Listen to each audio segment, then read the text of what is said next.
pertama itu makna dari fungsi bahasa Arab. Bahasa Arab adalah bahasa komunikasi yang memiliki nilai penting dalam agama, ilmu, dan budaya.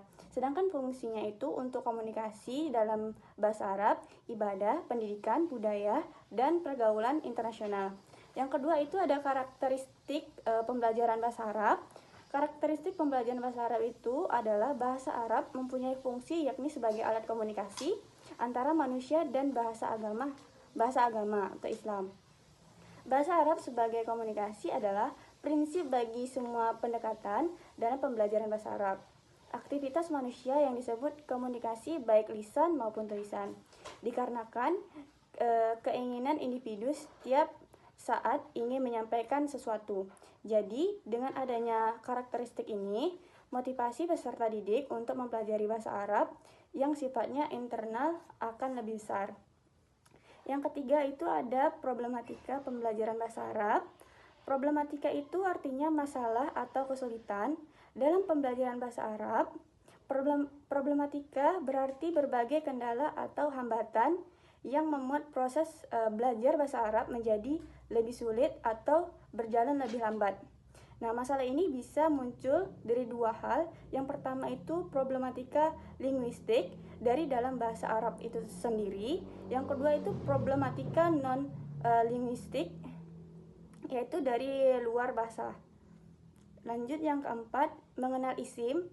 Isim ini merupakan lawan dari fiil dari sisi keterkaitannya dengan waktu, seperti telah, sedang, dan yang akan datang. Maka kata tersebut adalah isim.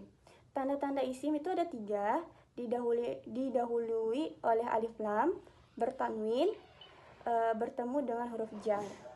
Lanjut, isim berdasarkan jumlah yaitu ada 3, isim mufrad, isim mustanad, dan jamak. Lanjut yang kelima, mengenal fiil.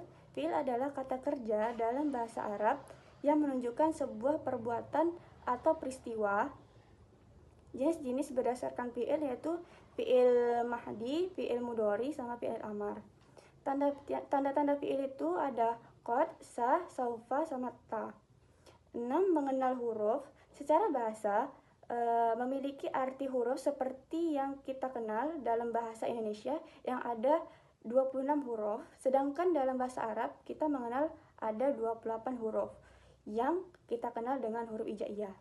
Macam-macam huruf itu ada huruf jar, huruf nasab, huruf jazam, dan huruf athof. Yang ketujuh itu ada mu'rab dan mubni. Mu'rab itu adalah kata yang akhirannya bisa diubah sesuai dengan posisi dan kalimat dalam kalimat. Mabni itu adalah kata yang akhirannya tetap tidak berubah walaupun posisinya dalam kalimat berubah, seperti harokat akhir tetap dan tidak terpengaruh oleh i'rab. Lanjut yang ke-8, perkenalan diri dalam bahasa Arab. Nah, perkenalan diri ini dari bahasa Arab disebut at-ta'aruf yang berarti saling mengenal. Biasanya digunakan saat pertama kali bertemu seseorang seperti ana saya, anta kamu laki-laki, anti kamu dia perempuan. Yang ke-9 itu mengenal bilangan dalam bahasa Arab. Bilangan dalam bahasa Arab disebut al-a'dah, al-a'dad. Bilangan digunakan untuk menyatakan jumlah atau urusan suatu benda. Dalam bahasa Arab, sistem bilangan memiliki aturan khusus yang berbeda dengan Indonesia, terutama yang pertama kesesuaian jenis kelamin, mudzakkar dan muannats. Yang kedua bentuk tunggal, ganda, dan jamak. Yang ketiga ada i'rab, perubahan harokat akhir kata. Yang keempat kesesuaian antara bilangan dan yang dihitung. Yang terakhir 10 mengenal profesi atau pekerjaan di dalam bahasa Arab. Sebagaimana telah kita ketahui bahwa dalam bahasa Arab terdapat 2 macam kata, yakni laki-laki isim mudzakkar dan muannas itu untuk perempuan. Ini juga berlaku dalam konteks profesi dalam bahasa Arab. Misalnya dokter laki-laki itu tabib, yang dokter perempuan itu tabibah.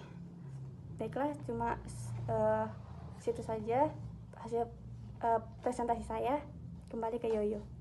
Selanjutnya pertanyaan oleh Nuraidil Hasanah kepada Nuraidil, dipersilakan.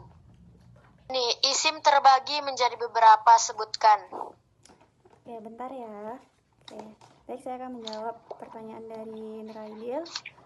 Isim itu ada 3, isim mufrad, isim mustanah, dan jamak.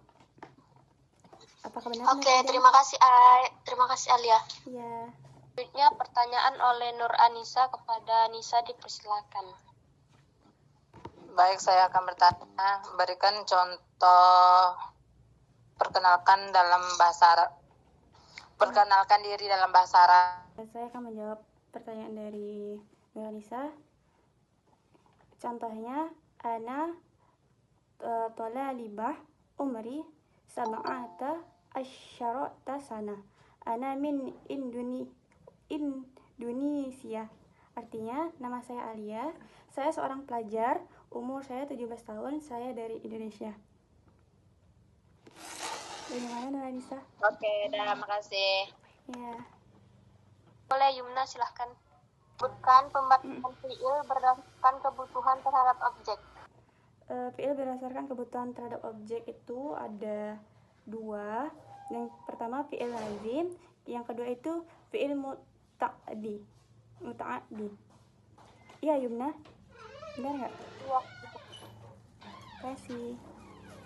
Baiklah, terima kasih teman-teman telah mendengarkan presentasi saya. Maaf jika ada kesalahan kata. Saya akhiri dengan wabillahi taufiq wal hidayah. Wassalamualaikum warahmatullahi wabarakatuh. Waalaikumsalam warahmatullahi wabarakatuh.